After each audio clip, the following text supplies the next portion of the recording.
Recording studio Delhi.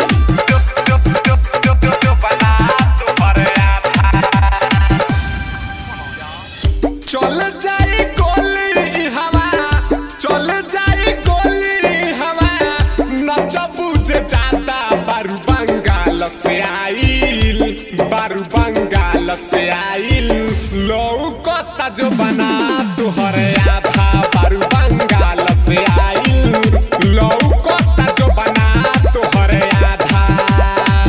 चल जाई गोली हवा, चल जाई गोली हवा, नचबू जे जाता बारू बंगाल से आइल, बारू बंगाल से आइल, लौकता जो बना तुहरे आधा, बारू बंगाल से आइल, लौकता जो बना तुहरे आधा।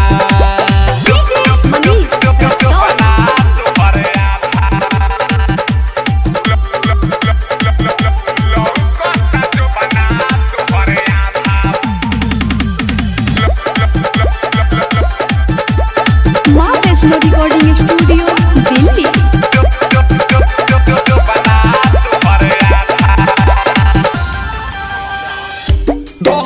के नोट तोहरा चोली में खोसी, पैसा के बहाने नथुनी ढोरी के नोची, पैसा के बहाने नथुनी ढोरी के नोची। ब्यूटी पच्यूटी काटी, ब्यूटी पच्यूटी काटी, दिहे लोग साजा बारू बंगाल से आइल, कि बारू बंगाल से आइल, लौकता जो बना तुहरे आधा, बारू बंगाल से आइल, लौकता जो बना तुहरे आधा, जो बना तुहरे आधा, लौकता जो बना तुहरे आधा।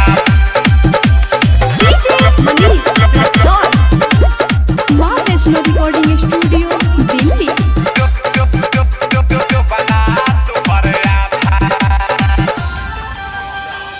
दारू के नाता है सो तेज पर उतारली, पिए बोले कम किन के गर्मी पूरा झाड़ दी, पिए बोले कम किन के गर्मी पूरा झाड़ दी। फहसन फिरोज बिके, फहसन फिरोज बिके, धोहिले लपाजा बारू बंगाल से आइल, बारू बंगाल से आइल, लौकता जो बना तुहरे आधा, बारू बंगाल से आइल, लौकता जो बना तुहरे आधा। चल जाई गोली हवा, चल जाई गोली हवा, नचबू जे जाता बारू बंगाल से आइल, बारू बंगाल से आइल, लौकता जो बना